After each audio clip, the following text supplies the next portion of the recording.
ठीक है, कोई बात नहीं, मैं बिल्कुल भी इंग्लिश का यूज़ नहीं करूँगा। मैं हिंदी में समझाता हूँ कि हम इंग्लिश कैसे सीखें। वैसे तो थंबनेल से आप समझ गए कि आप किस वजह से यहाँ पर आए हैं। आज की वीडियो सिर्फ और सिर्फ उन स्टूडेंट्स के लिए है जो इंग्लिश सीखना तो चाहते हैं बट उन्हें तरीके नहीं पता कि इंग्लिश कैसे सीखते हैं और इंग्लिश सीखने के लिए क्या क्या चीज़ें हमारे पास होनी चाहिए, क्या क्या चीज़ों की ज़रूरत है।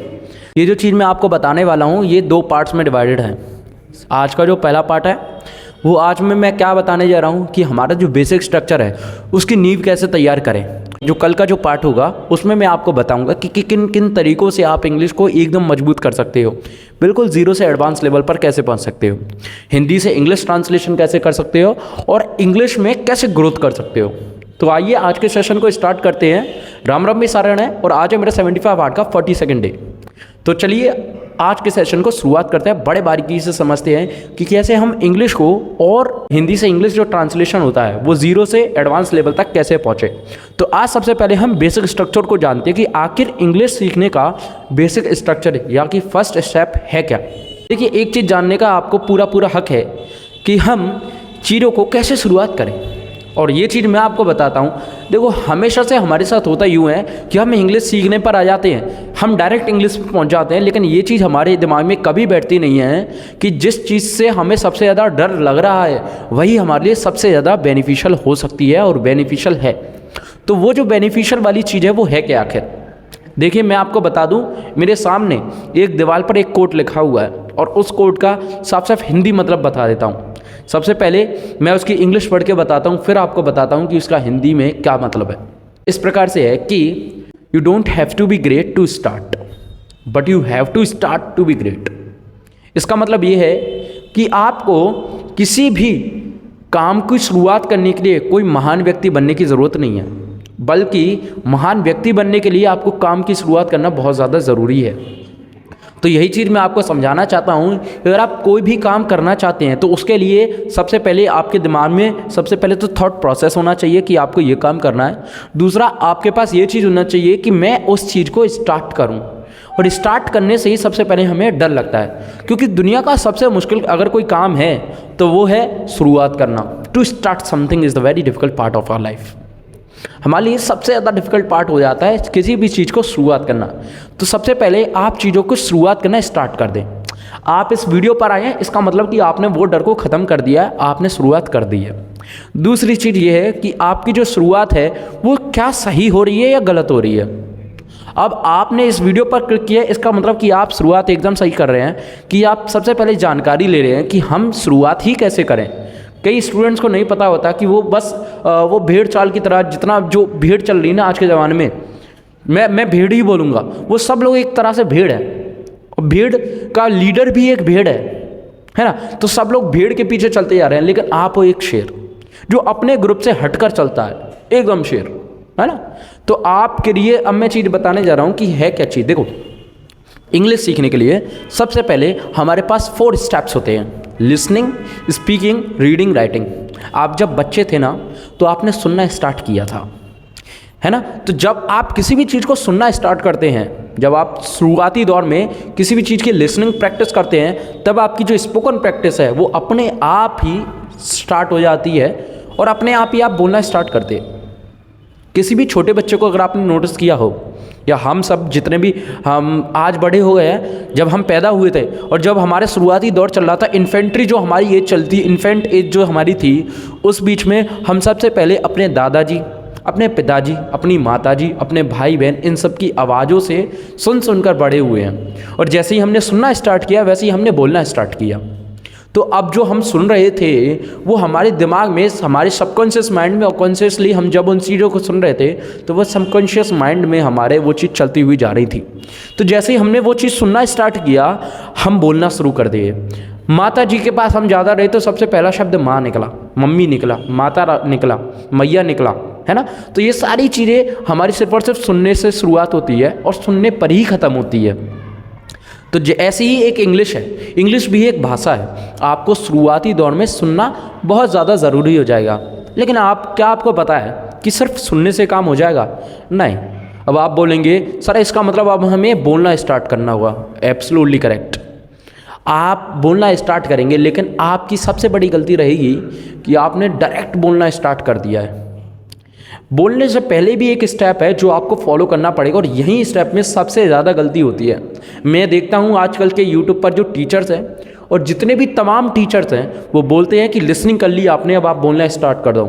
हाँ, ये बात उनकी सही है क्योंकि वो भी पढ़े लिखे और ज्ञानी है, मुझसे बड़े से बड़े ज्ञानी हैं। लेकिन एक चीज़ मैं आपको एश्योरिटी दिलाता हूँ कि आपने सुनना स्टार्ट कर दिया, आपने बोलना स्टार्ट कर दिया, लेकिन ये सुनना और जो बोलने का जो बीच का जो पार्ट है वो आपने नज़रअंदाज मार दिया। और नज़रअंदाज को इंग्लिश में हम श्रग इट ऑफ बोलते हैं, श्रग इट ऑफ, ये एक फ्रेज़ है, इसको याद रखना। और इंग्लिश में इसका जो प्रॉपर वर्ड है वो होता है इग्नोर। तो इग्नोर और श्रग इट ऑफ ये दोनों एक दूसरे के इक्वल हैं। तो यहाँ पे अभी मैंने इंग्लिश सिखा दी, पता नहीं, आदत है, जो चीज़ मन में आती है वो बता देता हूँ। लेकिन जो सुनना और जो बोलने का जो बीच का जो पार्ट है उसे कहते हैं रीडिंग। देखो, आपका जो बोलने का नज़रिया है ना, वो आप वो चीज़ बोल रहे हो जो आपने सुनी है।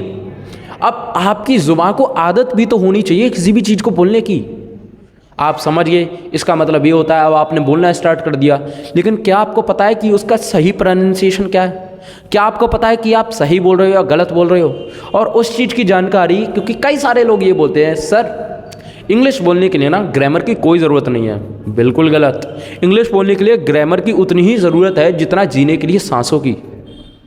समझ रहे हैं मेरी बात? तो इंग्लिश बोलने के लिए ग्रामर की नॉलेज होना ज़रूरी है।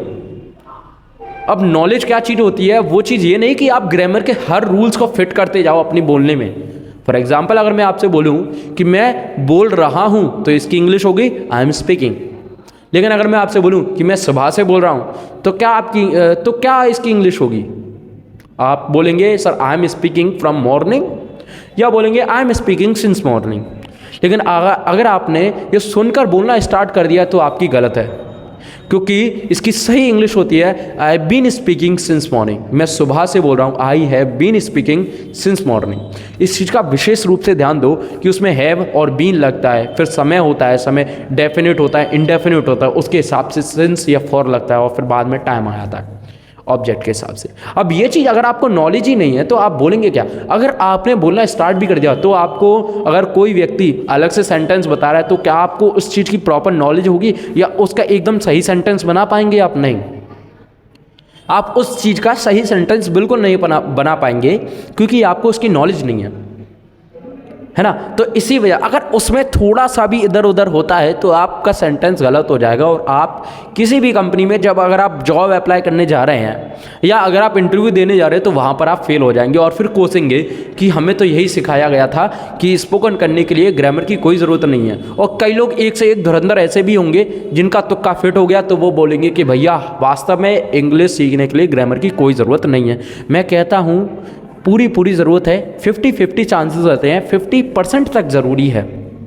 तो इंग्लिश सीखने के लिए ग्रामर की ज़रूरत है, लेकिन मैंने बोला इंग्लिश सीखने के लिए, इंग्लिश बोलने के लिए, बट उसे सही तरह से बोलने के लिए, सही तरह से सीखने के लिए रीडिंग की ज़रूरत होती है। That's what I want to talk about reading. Reading is the most important part when you try to learn English. When you try to speak English, so English is the most important part. अब जो important part है reading है, आपको अगर आ से लेकर ज्ञानी तक आता ही नहीं है बोलना, पढ़ना नहीं आता, तो आप हिंदी को भी ना बोल पाएँ। हिंदी आप बोल लेंगे, फिर आपने क्या बोला है कि सर फिर हमने बोलना स्टार्ट किया है, लेकिन उस समय पर हम गलत हिंदी बोल रहे होते हैं। सेम उसी तरह से हमें ए से लेकर जी तक की, जिसे आप जेड बोलते हैं, वो जेड नहीं होता, वो जी होता है। तो ए से लेकर जी तक की आपको डीप नॉलेज होनी चाहिए कि इसे कैसे प्रोनाउंस करते हैं। कई सारे स्टूडेंट्स ऐसे हैं जो अब जॉब कर रहे हैं, हालांकि ये जो उम्र है उनकी, वो उनकी उम्र पढ़ने की है, बट घर की परिस्थितियों, इस सिचुएशन को देखकर, कंडीशंस को देखकर वो अब जॉब करने पर आ गए हैं। अब वो पढ़ना चाहते हैं और मेरे पास ऐसे कई स्टूडेंट्स आते हैं जो मुझसे बोलते हैं कि सर हम जॉब तो कर रहे हैं लेकिन इंग्लिश सीखना चाहते हैं, क्या आप हमें बोलना सिखाएंगे, क्योंकि हमें इंग्लिश बोलने की बहुत ज़्यादा ज़रूरत है। तो मैं उन सभी को, मैंने भी बताया और आपको भी बता रहा हूँ, मैंने उनको भी बताया और आपको भी बता रहा हूँ कि इंग्लिश बोलने के लिए सबसे पहले आपकी रीडिंग मजबूत होनी चाहिए। क्योंकि हमारी जब जुबान फिसलती है ना, जो हमारी जुबान फिसलती है बोलते समय, वो सिर्फ और सिर्फ रीडिंग सेक्शन की वजह से ही फिसलती है, क्योंकि हमें रीडिंग नहीं आती है उस वक्त पर। अब अगर आपको रीडिंग आती है तो आप उसका सही प्रोनाउंसिएशन जान पाएंगे और काफ़ी सारे वर्ड्स का मीनिंग भी जान पाएंगे। क्योंकि हम जब बोलते हैं ना, आपने कई बार नोटिस की होगी एक चीज़ कि यूपी बोर्ड वाली जो छात्र होते हैं या किसी भी, है ना, यूपी बोर्ड वाले जितने भी छात्र हैं वो सब, हिंदी मीडियम वाले जितने भी छात्र हैं वो सब की सब हिंदी में सही होंगे और सब्जेक्ट्स में सही होंगे, मैथ्स में, साइंस में सही होंगे, माना, लेकिन इंग्लिश उनकी वीक होती है। ऐसा क्यों? क्योंकि उनको इंग्लिश बोलना नहीं सिखाया जाता, उनको इंग्लिश पढ़ना इतने अच्छे से नहीं सिखाया जाता। मैं टीचर्स की गलती नहीं बता रहा, हो सकता है कि बच्चे खुद ना सीखते हों और फिर बाद में दोष देते हों टीचर्स को, क्योंकि ऐसा कोई भी टीचर नहीं है, ऐसा कोई भी शिक्षक नहीं है जो अपने बच्चों को, अपने स्टूडेंट्स को गलत राह पर ले जाने की प्रेरणा दे। हर शिक्षक जो असल में एक शिक्षक होगा, जो असल में एक टीचर होगा, वो कभी भी ये नहीं चाहेगा कि उसके जो बच्चे हैं, उसके जो स्टूडेंट्स हैं, उसके जो छात्र छात्राएं हैं, वो गलत राह पर जाकर इंग्लिश या हिंदी या कैसे भी लैंग्वेज या किसी भी सब्जेक्ट को गलत तरह से पढ़ना और सीखना स्टार्ट करें। वो हर टीचर, हर शिक्षक यही चाहता है कि उसका जो बच्चा है एकदम सही राह पर चले। तो अगर आपको इंग्लिश अपनी स्ट्रॉन्ग करनी है, उसके लिए आपको सबसे important component that is called आपका रीडिंग, उस रीडिंग सेक्शन को आपको एकदम अच्छे से पढ़ना स्टार्ट कर देना है। कोई छोटा बच्चा जो होता है वो आपका 6 से लेकर 8 या 8 से लेकर 9 महीनों तक आपको एक ही सब्जेक्ट में उलझाए रखते हैं उसे, लेकिन वो छोटा बच्चा है, वो पढ़ते पढ़ते अपने ख्यालों में बुनने लग जाता है, अपने ख्यालों के शहर में चला जाता है। तो क्या आपको लगता है कि वो बच्चा अपना पूरा टाइम 6 से 7 महीने या 8 से 9 महीने सिर्फ और सिर्फ रीडिंग सेक्शन में ध्यान दे रहा होगा? ना, वो रीडिंग सेक्शन में इतना ध्यान नहीं दे रहा होगा, क्योंकि उसका दिमाग तो ख्यालों के सपनों में है। वो दे रहा होगा तो लगभग एक दिन में अगर उसकी क्लास, जो ट्यूशन क्लास लगती है वो 1 घंटे की, वो कम से कम 15 से 20 मिनट या 5 से 10 मिनट दे रहा होगा। और अगर आप इन 5 से 10 मिनट को देखा जाए तो कम से कम वो 1 से 1.5 या 2 महीने के अंदर अंदर हिंदी या इंग्लिश बोलना स्टार्ट करता है या रीडिंग स्टार्ट करता है।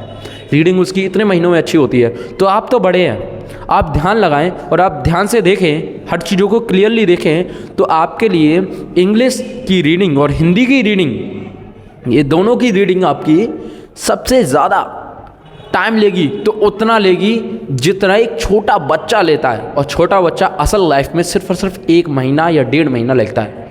आप बड़े हैं, मैच्योर है, अगर आप पूरा ध्यान रीडिंग पर दें तो आप 1 महीने के अंदर अंदर अपनी रीडिंग बहुत अच्छी कर सकते हैं। और बोलने के लिए, इंग्लिश को बोलने के लिए रीडिंग बहुत ज़्यादा इंपॉर्टेंट है। That is called base. अगर किसी भी बिल्डिंग को बनाने के लिए उसका मटेरियल ही कमज़ोर पड़ जाए तो क्या बिल्डिंग एकदम मजबूत खड़ी रहेगी? नहीं, वो ढह जाएगी, उसका कोई मतलब ही नहीं बनेगा। इसीलिए आप अपनी रीडिंग सेक्शन को बेस्ट करें सबसे पहले। अब रीडिंग सेक्शन को कैसे बेस्ट करें? सर, क्या हम अपनी इंग्लिश की रीडिंग स्टार्ट कर दें? ना, ये गलती नहीं करना। सबसे पहले आप हिंदी की, अगर आपकी हिंदी की रीडिंग कमज़ोर है तो आप हिंदी की रीडिंग को स्टार्ट कर दो, हिंदी पढ़ना स्टार्ट कर दो। छोटे बच्चों की किताबों से, बड़े बच्चों की किताबों से, न्यूज़पेपर से हिंदी को बोलना शुरू करो, क्योंकि इंग्लिश से ज़्यादा कठिन हिंदी पढ़ती है। तो सबसे पहले हिंदी को पढ़ो। जैसे ही आपको लगता है कि हाँ, मेरी हिंदी एकदम सही हो चुकी है, मैं पढ़ने में अच्छा हूँ, बोलने में अच्छा, फ्लुएंसी आ चुकी है। फ्लुएंस और स्पीड का कोई मतलब नहीं बनता है, ये दोनों एकदम डिफरेंट होती है। कभी किसी एक वीडियो में आपको बताऊंगा कि फ्लुएंसी और स्पीड में क्या अंतर होता है।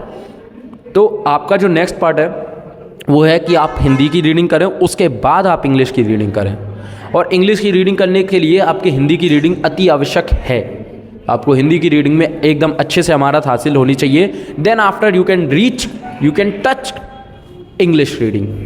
तब आप इंग्लिश रीडिंग को टच करें, तब आप इंग्लिश रीडिंग को पढ़ना स्टार्ट करें, इंग्लिश रीडिंग के शब्दों को पढ़ना स्टार्ट करें। छोटे बच्चों की किताबों को पकड़ें, उससे अपनी इंग्लिश उन छोटे बच्चों को पढ़ाना स्टार्ट कर दें उन्हीं रीडिंग की। तो उसकी भी प्रैक्टिस, उसका भी रिवीजन, अपने आप में एक महारत हासिल इंग्लिश को लेकर।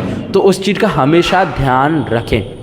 इंग्लिश के लिए अब ये बेस्ट पार्ट था जो मैंने आपको बता दिया कि रीडिंग स्टार्ट करें, हिंदी की और इंग्लिश की दोनों की रीडिंग स्टार्ट करें, तब जाकर आप लिटिल बेसिक स्ट्रक्चर को समझें, तब जाकर आप किसी भी चीज़ को सुनना स्टार्ट करें, बहुत अच्छी तरह से सुने उसे, फिर आप इंग्लिश बोलना भी सीख जाएंगे। फिर ग्रामर हल्की सी, फिर ग्रामर और स्पोकन का जो तालमेल है वो आपस में बिठाना स्टार्ट करें। ग्रामर सीख ली, स्पोकन कर ली, ग्रामर सीख ली, स्पोकन कर ली, या स्पोकन कर ली, फिर ग्रामर सीख रहे हो। कोई इतना ज़्यादा डिफिकल्ट नहीं है, आराम से आप दोनों चीज़ को मैनेज कर सकते हो। तो आज की वीडियो अगर आपको पसंद आई है तो वीडियो को लाइक कर दें, सभी लोगों तक शेयर कर दें, और वीडियो में अगर आप चैनल पर नए हैं तो चैनल को सब्सक्राइब कर दें, बेल आइकन को प्रेस कर दें। आपके जो कमेंट्स हैं आपके जो विचार है वो कमेंट बॉक्स में डाल दें। और लास्ट में इतना ही कहना चाहूँगा कि अगर मिटाना है इंग्लिश का कलेश तो join Rankspace. Thank you, like share subscribe. जय हिंद, वंदे मातरम, भारत माता की जय, नमस्कार, जय श्री राम।